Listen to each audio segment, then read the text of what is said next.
The views and opinions expressed on the Nova Society are those of the panelists and guests and do not necessarily reflect the views or opinions of the Phoenix Research Institute or any institution which any panel member is associated. Reproduction or dissemination other than for the purpose of education or information without the express written permission of the Phoenix Research Institute or Nova Society Media is strictly prohibited. I'd like to welcome everyone back to the Nova Society. I'm your host, Dr. Brooklyn Ann Weldon, and I'm here with my panel, Dr. Scott Gershwer and Dr. Mark Bound.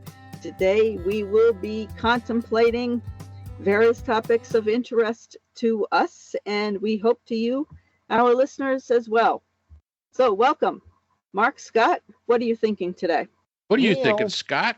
I got breaking news. Breaking news, all right. Breaking news, all right. So I just wanted to, I was off the top of your head, okay?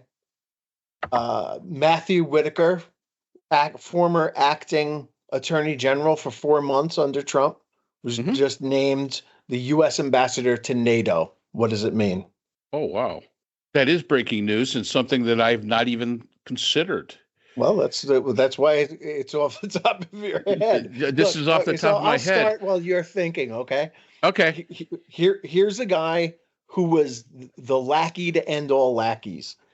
So in over his head as Attorney General that he only lasted 4 months, but it was a critical 4 months because it was a time when Robert Mueller was in the middle of his investigation, and it was at a time when a lot of the policies that we've come to loathe from Donald Trump were being approved by courts. He had fired Sessions over Sessions' refusal to not recuse himself, which led to his firing of, followed the firing of Jim Comey and led to the appointment of Robert Mueller. And firing Jeff Sessions and hiring Matthew Whitaker was a bold statement at the time of, I'm going to get my guys in there to do my bidding, and there's nothing you can do to stop it because he's only going to be the acting AG. And it was only until he got that letter from Bill Barr saying, I can be the guy for you, that Whitaker was replaced. But now Whitaker is going to play that role on an international stage of the greatest importance we've ever seen in the history of the United States. I'm aware of how big of a lackey he was. And again, you're right. At the Justice Department, he was way over his head. So I'm trying to bring it together with Trump's attitude toward NATO. This, in my mind, is not a serious appointment to a position that really should be a serious appointment. We're supposedly, whether we like to admit it or not, we're supposedly one of the leaders of NATO. I don't see this promoting that idea. I think it shows a disregard for NATO because there's really some, even within the Trump circle, there are people that he could appoint that are far more serious and not just straight lackeys, that at least would give the impression that he's taking NATO seriously and wants to work with NATO. And I think this is, I really think this is a snub. I think this is a thumbing of the nose. When you first asked that question and you first broke that, I was kind of like, could this be exactly what it is, where he's basically thumbing his nose at NATO and saying, I'm not even going to send you somebody serious, and this is the guy you're going to have to deal with. And basically, this is the way NATO's going to be for the next 4 years. And now we'll see if NATO basically thumbs its nose to us, or what exactly happens to that alliance. So that would be my thought onto it. I don't know if you would agree with that. Well, I'm thumbing your nose, that's a lovely thing to do. But I actually think it's more serious than that, because I think that so here's the thing about and Scott, I agree. I think it's more serious because of how unserious it is, that the appointment is. I think it's a hugely serious thing, but it's because that selection is so unserious. And I think that's, I guess if I can, that's what makes it seriously unserious. Seriously unserious. Yeah. I mean, I get, that would be my comment to it. Okay. To me, it's like the trying to appoint Matt Gaetz as the Attorney General. I mean, Yeah. how unserious a selection is that one? And I know Well, that a lot of you've said many times, well, they're smart people. They're this. This is a person that has been accused of having relations with underage girls, has no background in this. How serious can that be? And I think with our last guest, David Kay, even he said the Matt Gaetz appointment basically is a snubbing of the Justice Department. And I really do see, in my mind, a lot of these appointments, even though they may be serious people, not Matt Gaetz, and not the appointment to NATO, but there's a bunch of them that are serious people. In a lot of ways, it's snubbing the nose at the old system. yeah, or tearing it down, Right. which I think is the goal of both the Justice Department, who obviously Trump despises for all the things that the Justice Department has done to him, even when he was president, and then certainly continuing afterwards with the hiring of the special counsel. And let's just segue into that for a second, because I've heard several times that Jack Smith is going to quote unquote wind down his investigation, and that he's largely expected to either quit, which I hope he doesn't do, or be fired by Trump. And if you remember, Trump, through Bill Barr, had hired John Durham, one of our state attorneys up here in Connecticut, to be a special counsel to investigate the Crossfire Hurricane investigation of Trump. And John Durham was kept on by Biden and Merrick Garland until his investigation ran out.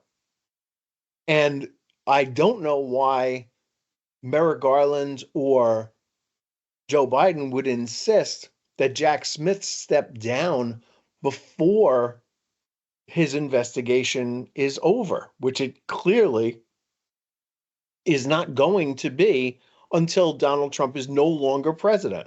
And Jack Smith should have a job for the next 4 years. Yeah, I agree. He should.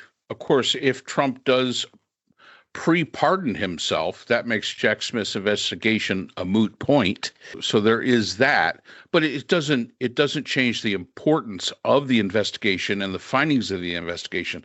I'm sure there's a bunch of people that would really like to know what happened with those documents, if nothing else.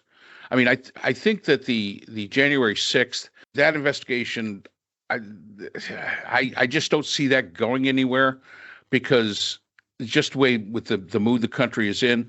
But I think that many people can agree that those documents and some of the history of some of Trump's actions as it relates to military secrets, as it relates to, his inability to keep his mouth shut about stuff he should keep his mouth shut, I think the majority of Americans could hopefully say, yeah, we should know what happened there. We should know who got to know what. We already know about the Australian with the secrets about the submarines. We already know about the visit in the Oval Office between the two Russians, where he basically was bragging. And so, yeah, I could see that. I mean, we heard the tape of him talking about the invasion of Iran. Correct. To somebody and saying, if I was president, I could declassify this, but I didn't, right. And now it's classified, and here it is. It's our invasion plans of Iran. Well, I mean, this is crazy stuff. He's got to be held to account on this. I don't care when it happens. I don't care how long it takes for them to do this. But certainly, I wouldn't apply to lose that job. Like, I wouldn't, if I'm Jack Smith, if he gets fired, he gets fired. I guess there's nothing he can do about it, right? Somebody's going to come in and put all his belongings in a box and hand it to him and say, there's the door, and there's nothing you can do about it. But why would you quit ahead of time so you're not fired? That doesn't make any sense to me at all. And as far as January 6th is concerned, he probably will pardon the people who were in prison. But let's remember that some of those people are in prison for conspiring to overthrow the government of the United States. And their co-conspirator is coming back into the White House. I mean, that's right.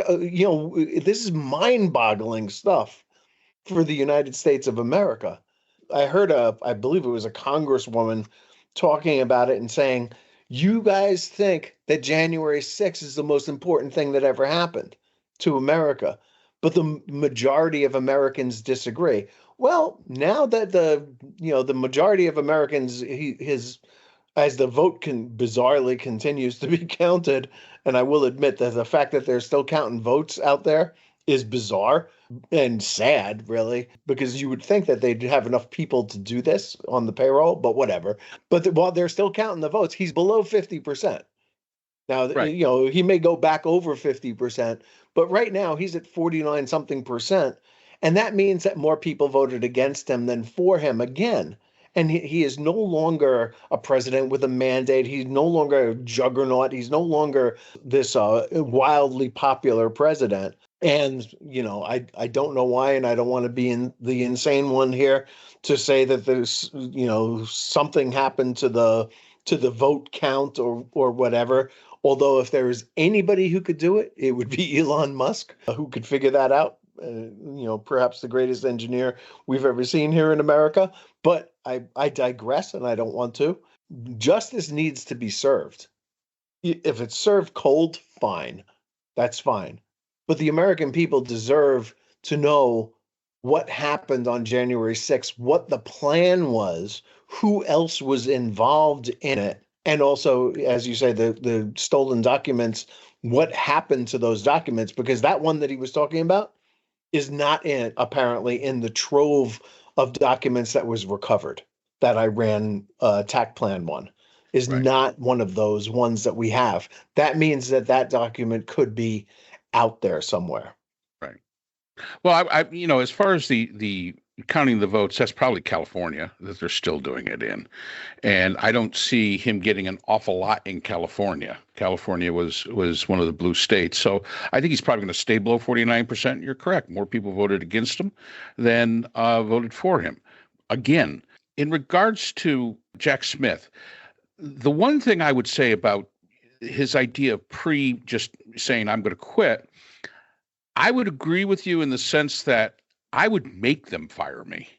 I think that sends a real message where if Jack Smith quits, then they can frame that narrative that, well, he knew he had nothing, so he gave up and he left, where let him go full force and you got to come in and fire the guy.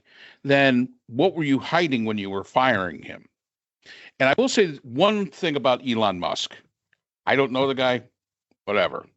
But every engineering company that I've ever been involved with, and I've been involved with a few. Elon Musk is a very innovative guy. I don't think I'd call him one of the best engineers that we've ever had.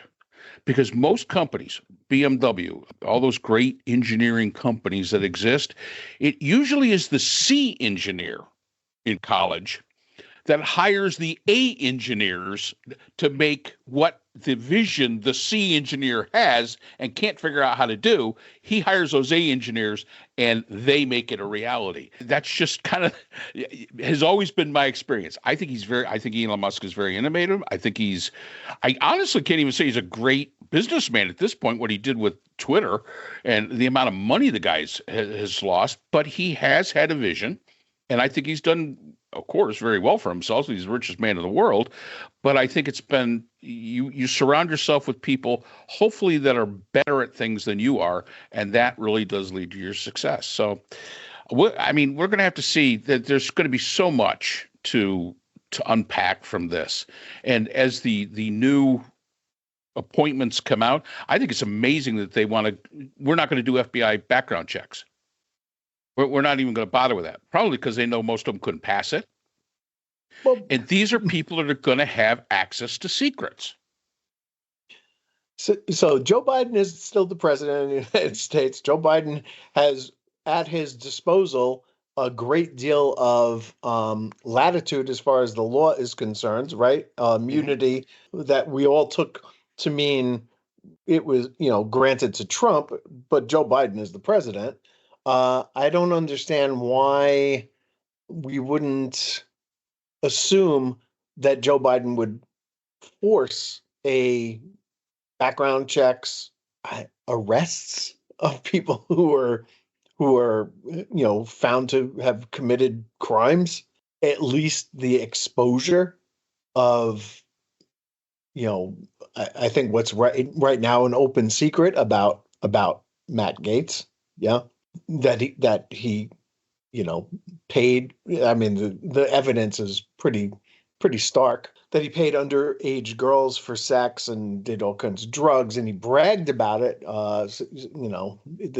He Venmo'd. There's a record of it. Again, this idea that we're going to allow this to happen without any kind of pushback from the Biden administration seems a little crazy. Well, I think David Kay put it in very, very succinctly in our one of our episodes from last week. Biden's a Boy Scout. The Democrats have got to stop being Boy Scouts. Absolutely. They've got to, this is no place for Boy Scouts. Boy Scouts. I was a Boy Scout. Boy Scouts are great. I was an Eagle Scout. But there's a place for a Boy Scout, and there's a place where you've got to have the Iron Fist. You've got to have the Prince of freaking Darkness. And one of the things, Spaceballs, which I absolutely love the movie, where the Dark Helmet says, "Evil always wins because good is dumb." What a true statement. Good always wants to play by the rules as they see it. They always want to take that high ground. And that's what the Democrats have done. They've taken that high ground. And guess what? The American people are not going to they're not going to pay attention to you from the high ground. They want Tammany Hall kind of politics. The old Tammany Hall, if anybody doesn't know, New York City, Tammany Hall controlled all the politics that was there. And when Chester Arthur became the president of the United States due to a death, Chet Arthur, who was a product of Tammany Hall, basically turned on them. But he knew how to play the game. And I just think that the Democrats, I'd love to see Joe Biden get out there and go after these people. I mean, what are they going to do? You joke? Fire you? It's not like you're going to be doing anything anyway. Just go out there and do what needs to be done instead of being, playing patty cakes and trying to, be above the fray.